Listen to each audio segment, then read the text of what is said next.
Welcome back to the Word on Fire show. I'm Brandon Vaught, the content director at Word on Fire. Unfortunately, Bishop Robert Barron is not with me today as he usually is because he's taking some well-deserved rest.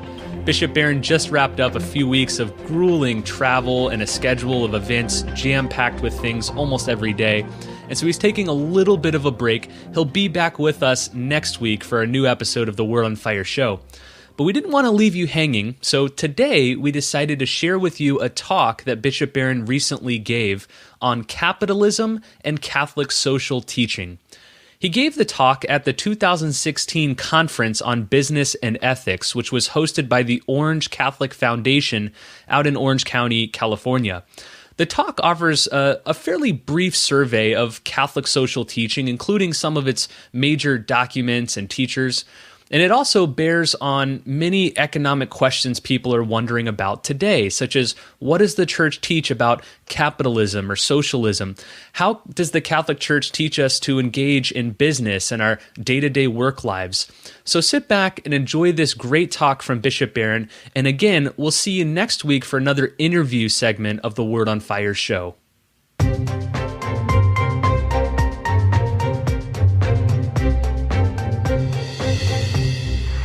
Thank you very much. Thank you very much. Good morning, everybody.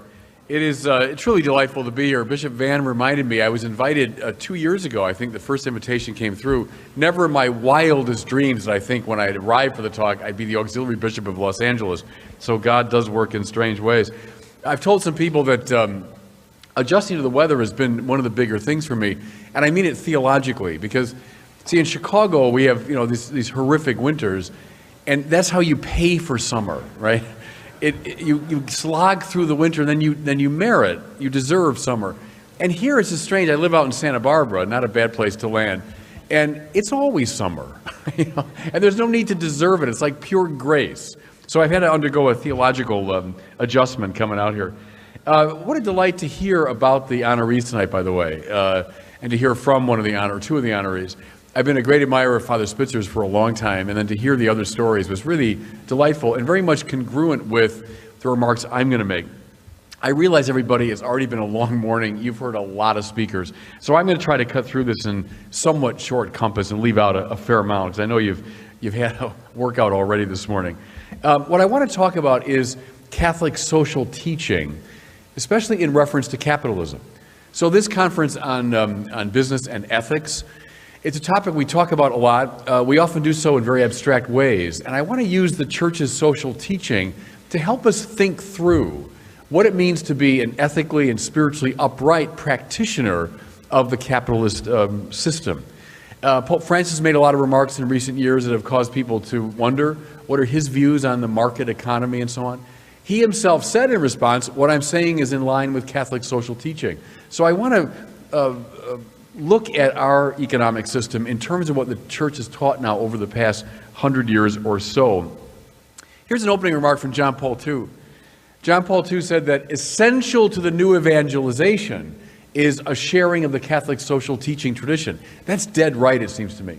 One way to make Catholicism appealing and compelling to people is to show how it relates to very ordinary life, to our business lives. So I think that's absolutely right. We won't evangelize well until we know what the church's social teaching is. Now, first, just a couple of general theological remarks. Some people say, as you know, the church has no business talking about economics and finance and business life. Churches stick to religious matters. Those are all secular matters. Well, see, first of all, that's simply repugnant to our view of God. See, if God is simply a distant supreme being, and many of our founding fathers thought that, it was a common modern view, God's a distant supreme being, well then what opens up indeed is a purely secular world that's only at best obliquely related to God. But see, that's not Catholic teaching in regard to God. It's not biblical teaching. Rather, for us, God is the creative ground of all existence, which is here and now giving rise to the whole of creation. Thomas Aquinas calls God ipsum esse, which means the act of to be itself, in and through which all things come to be. Well, see, what that means is there is no purely independent secular realm that's untouched by God. Rather, God impinges upon all of reality. Business, finance, economics, you bet. I mean, God has to do with all of that, and therefore the church speaks on it.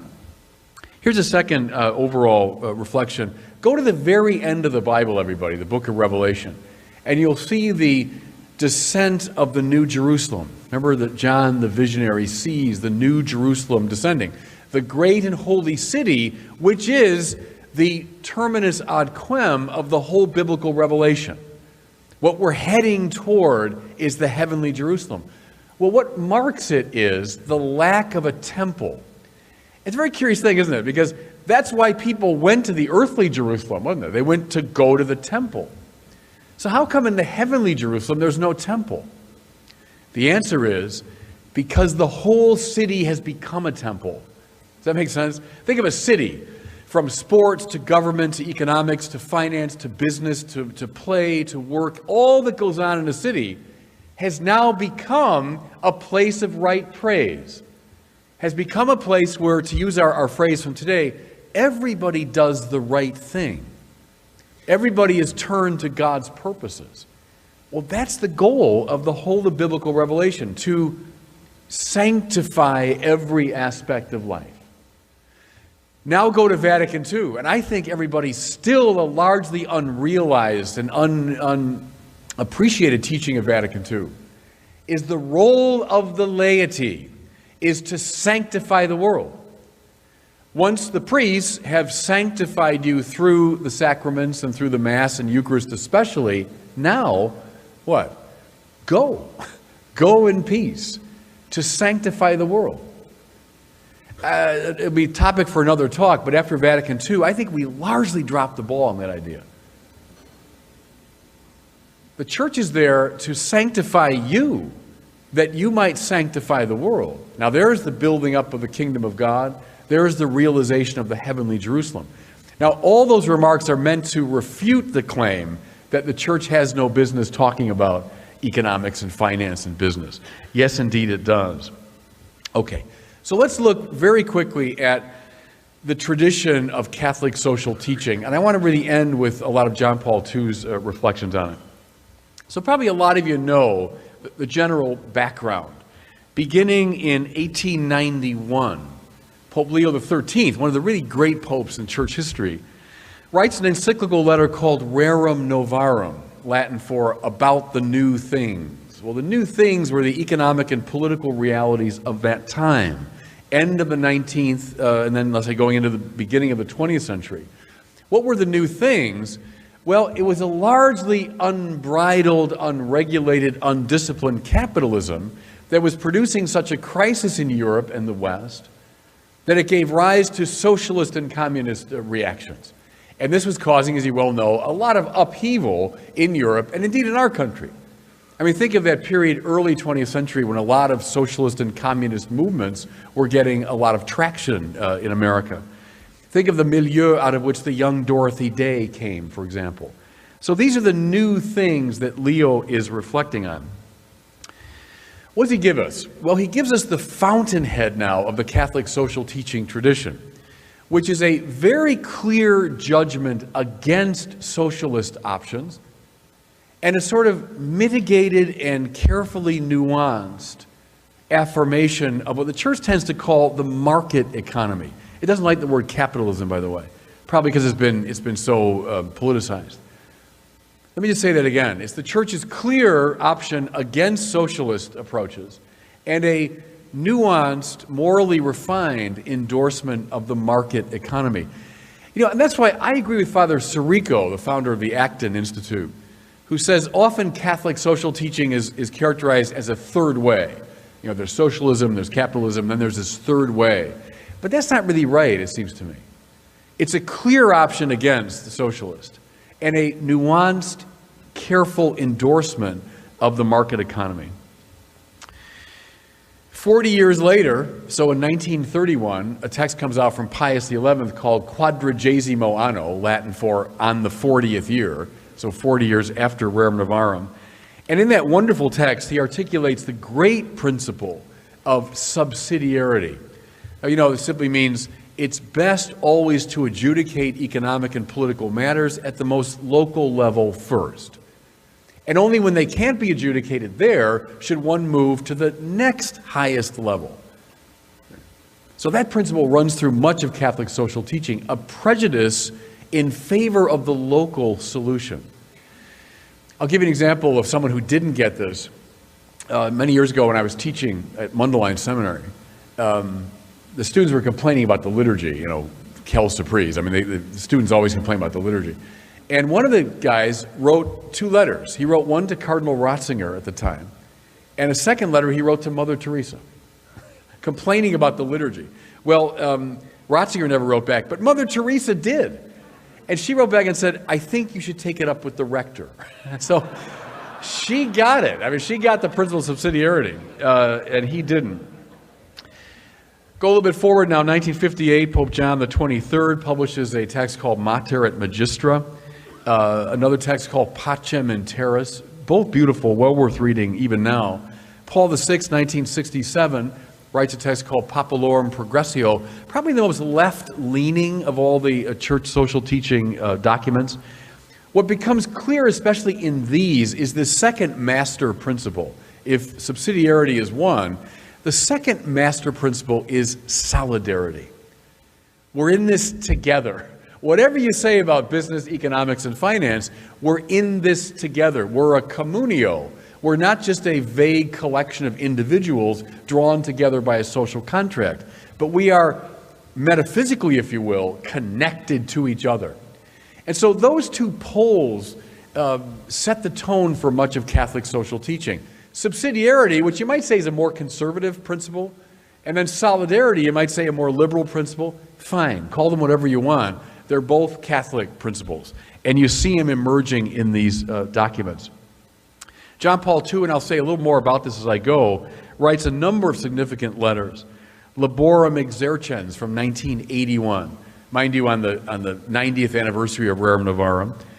Also, Solicitudo Res Socialis from 1987. And then my favorite, I think if you're going to read one document in the Catholic social teaching tradition, read this one, namely Centesimus Annus, the 100th year, right? So it was 1991, the 100th anniversary of Rerum Novarum. I think sums up Catholic social teaching better than any other document.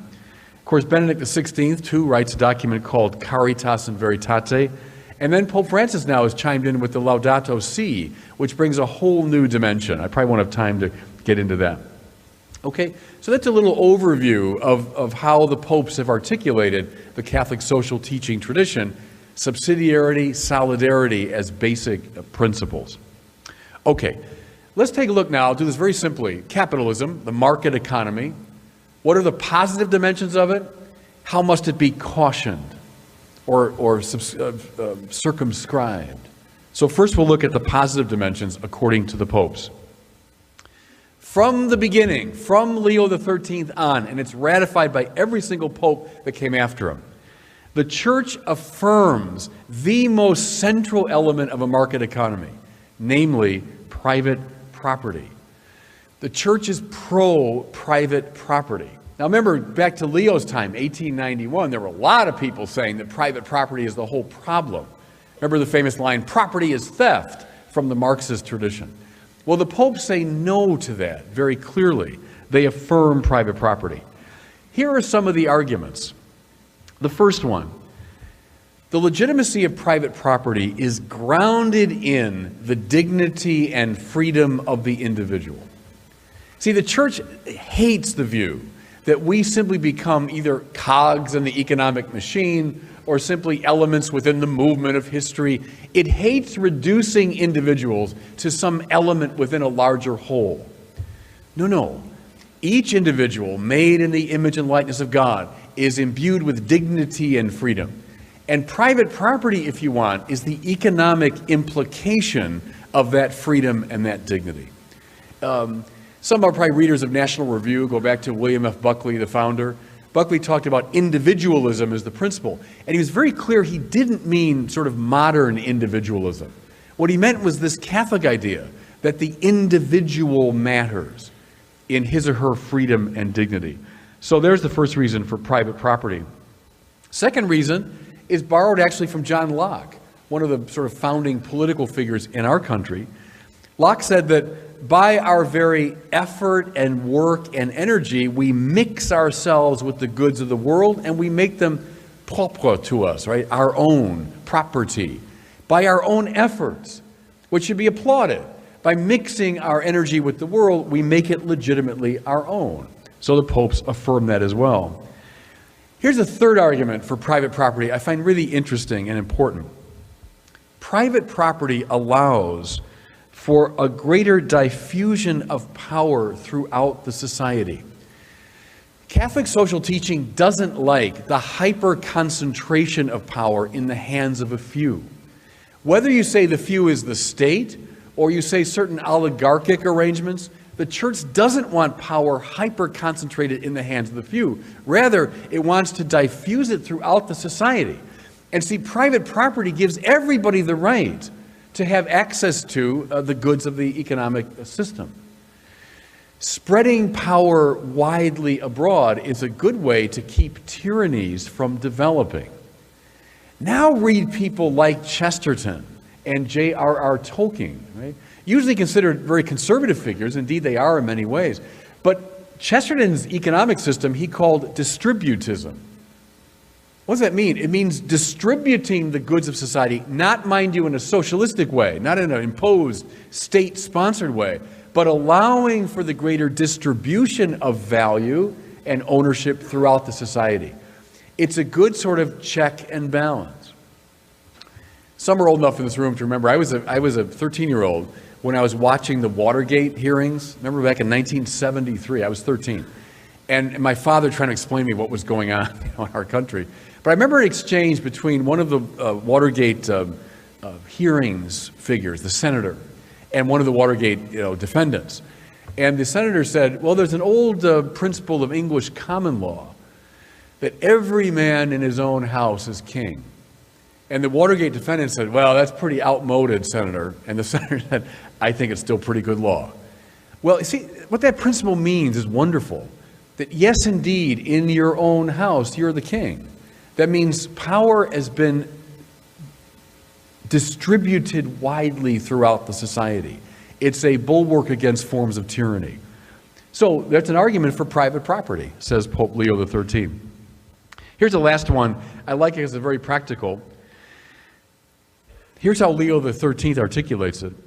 If we get rid of private property, quote, all incentives for individuals to exercise their ingenuity and skill would be removed, and thereby the very fonts of wealth would dry up. Now that sounds like Ronald Reagan, doesn't it, circa 1980? And it's an argument that goes back to Aristotle, comes up through the Catholic social teaching tradition, was often mentioned when I was sort of coming of age politically, and it's still a valid argument. Private property allows certain engines of creativity to be unleashed, and that produces wealth. Famously, socialism is a theory of the distribution of wealth, but not the creation of wealth. Well, that's part of the Catholic social teaching tradition.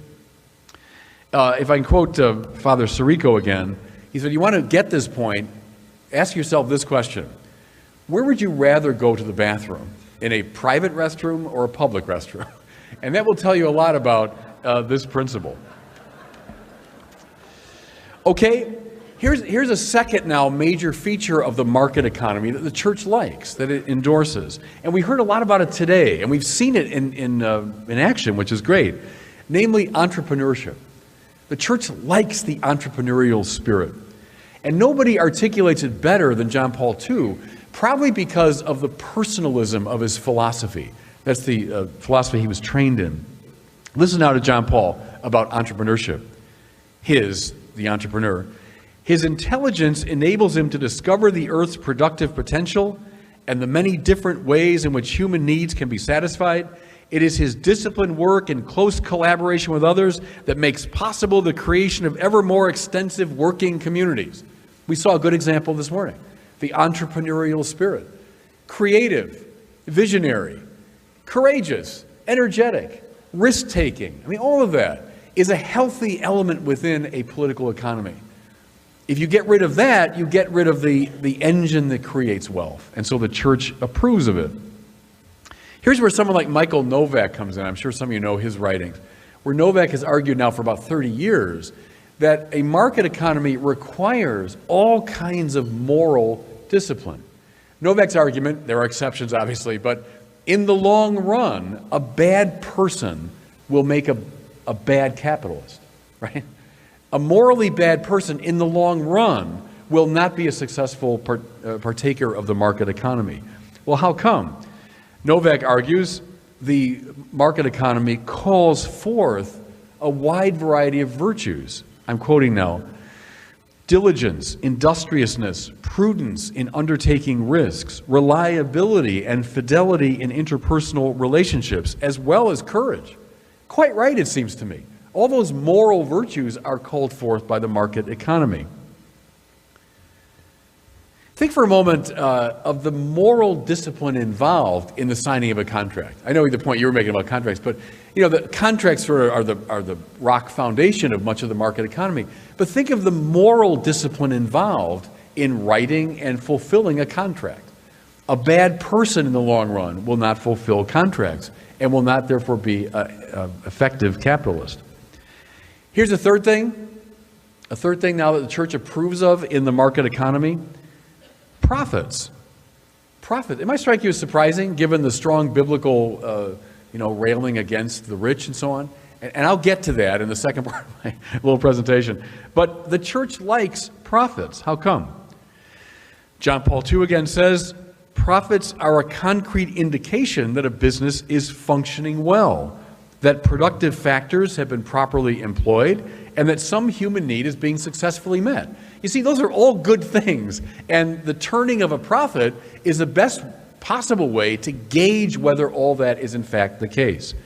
In fact, take profit-making away, John Paul II argues, and there's no way to determine whether a company or corporation or business is in fact satisfying these basic requirements. And then you've got a lot of businesses hanging around that shouldn't be hanging around. Now, what he's got in mind is his communism he experienced in Poland and the Soviet Union. You take away profit-making, you take away the one reliable gauge we have for determining whether a business ought to be in existence. Even, says John Paul, excess profits can be to the good. How come? They're a sign that other entrepreneurs ought to get into that game. So if someone's making a lot of money in some area, well, the courageous, risk-taking, visionary entrepreneur said, hey, I want to get in that game. I can make some of that. It calls forth more creativity and therefore the creation of more wealth. So profits, even excess profits, have a role to play in a political economy. Okay, so far so positive, and that's great. I think we shouldn't forget all this side of the Catholic social teaching tradition. It likes and affirms the market economy. Okay, but there's another side of the story. The church also cautions and circumscribes and sets limits to the market economy. And I think being attentive to both sides is getting the full picture. So, what are some of these necessary cautions as we listen to the popes?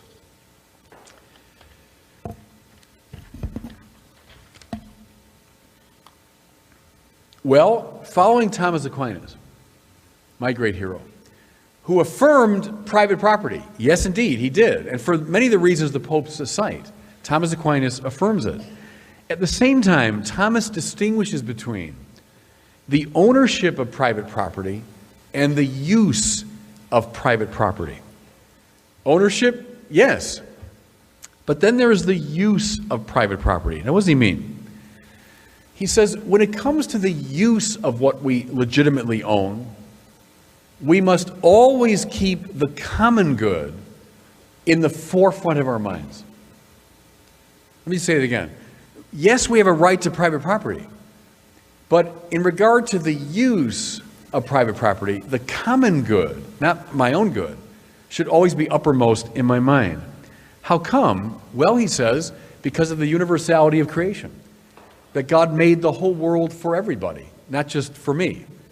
Oh, but I've been full of entrepreneurial energy and creativity and courage. Yeah, good, great. And you've generated wealth and you have a right to that property. But in regard to the use, the common good must be uppermost in your mind. Here's a rather startling text from the Aquinas. Listen, Pope Leo quotes him. If the question be asked, how must one's possessions be used? The Church replies without hesitation that man should not consider his material possessions as his own, but as common to all. Wow, extraordinary, isn't it? This is a guy affirming private property. But now the use. Here's Vatican II in Gaudium et Spes. Quote, of its nature, private property has a social function, which is based on the law of the common purpose of goods, right? The common purpose of the goods of the earth. And then this line from Rerum Novarum, from Leo XIII, that I've always found startling. I use it almost as an examination of conscience. Listen to the Pope. When necessity and seemliness have been satisfied in your life, there is the duty to use what is left over to relieve the poor. As I say, during Lent, that's a really good point of examination of conscience. So necessity, the necessities of life, and seemliness. That can be defined broadly, of course. But once that's been met, everything else, I've got a duty to help relieve the poor. Mind you, we're not talking about coercion on the part of the state here. This is not someone advocating socialism or communism. But it's a kind of moral impulse that comes from within the conscience to use our property for the common good. How about this from St. John Chrysostom, echoed by St. Ambrose of Milan, now from the ancient church. If you have two shirts in your closet, one belongs to you, and the other belongs to the man who has no shirt. Wow, that's an extraordinary claim, isn't it? We're affirming private property, affirming market economy, affirming all that. But now the use of what you have.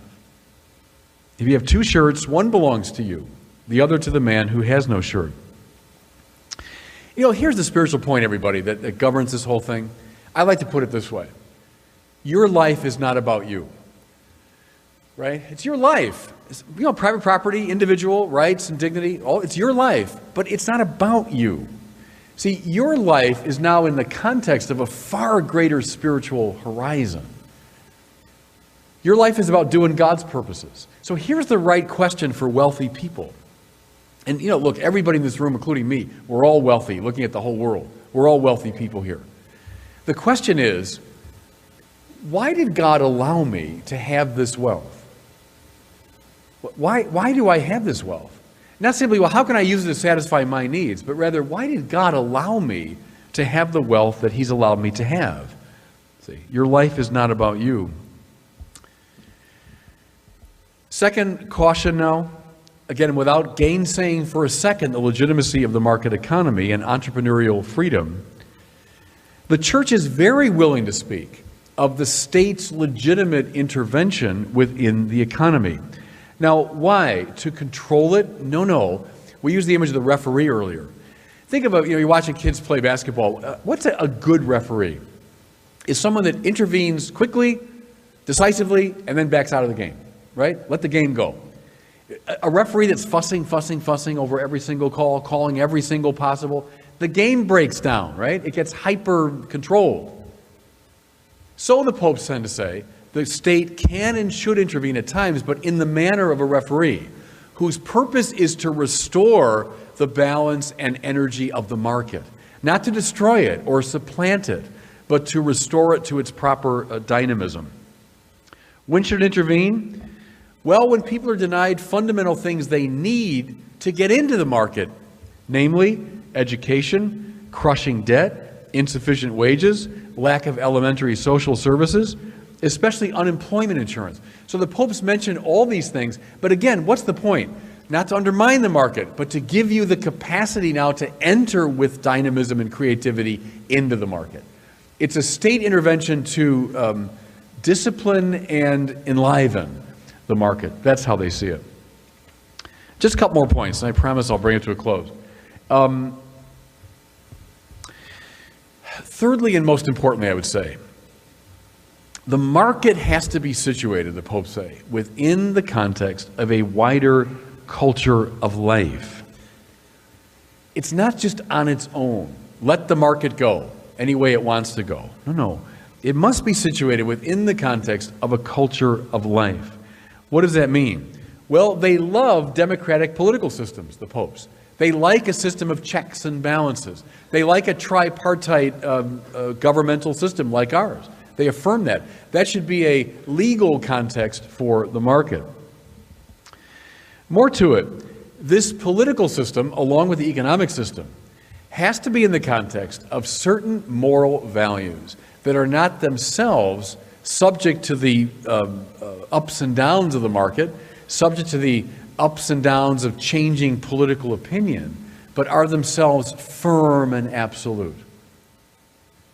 Doing the right thing, we've heard about today. Well, what is that? But being deeply in touch with the unchangeable moral values, knowing very clearly what acts are intrinsically evil and which ones are not, knowing what's right and wrong. That has to be the moral context in which the market legitimately operates. When that breaks down, that's when cultural chaos comes. Now listen to Pope Benedict XVI talking about a dictatorship of relativism, right? See, that's the enemy of everything. That's the enemy of politics. It's the enemy of economics. See, and that's why everybody, through the Catholic schools and through Catholic families, the training of people in these values is so indispensable. Can I just say this? You know the fact that 75% of our own Catholic brothers and sisters don't come to Mass on Sunday? Now, that's the stat in our country, and we're doing pretty well compared to Europe. But 75% stay away regularly from the source and summit of the Christian life. Can I maintain that is very dangerous for the wider society? That is not just an inner-churchy problem. And you see why? Because it's precisely at the Mass and through the sacraments that we're learning the values that must circumscribe a properly functioning market. Without those values, and see, some in this room are old enough to remember a world when that was taken utterly for granted, what these moral values are. Trust me when I tell you, I deal with young people all the time, they are not taken for granted now.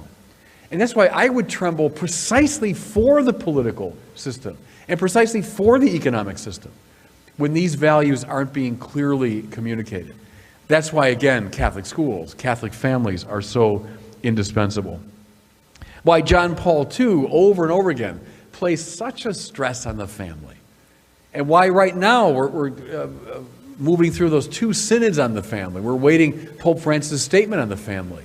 It's not just being kind of old-fashioned and nice and pious. That has huge implications for the society. Where the family has broken down, the society's broken down. Is anybody surprised by that correlation? I'm not. And that's exactly why, and why the church stresses it. Okay, I'm going to bring it to a close with a last quote from John Paul II, from the great Centesimus Annus. And this is something, I've used it over and over again. Please, you use it when people say, what is the church's view on capitalism, on our economic system? So John Paul closes by answering. The answer is obviously complex. If by capitalism is meant, listen now, an economic system which recognizes the fundamental and positive role of business, the market, private property, and the resulting responsibility for the means of production, as well as free human creativity in the economic sector, then the answer is certainly in the affirmative. The church likes all that. However, he says, if by capitalism is meant a system in which freedom in the economic sector is not circumscribed within a strong juridical framework, which places it at the service of human freedom in its totality, and which sees it as a particular aspect of that freedom, the core of which is ethical and religious, then the reply is certainly negative. That to me is a wonderfully balanced statement of what the church has held now for well over 100 years about our economy, our market economy. So I would say to all of you, go forth and participate in that market with great confidence. As long as the distinction between ownership and use of private property is really clear in your mind, and as long as our market system is circumscribed by values, mind you, that aren't going to come, creeping up from the earth. They're going to come from us.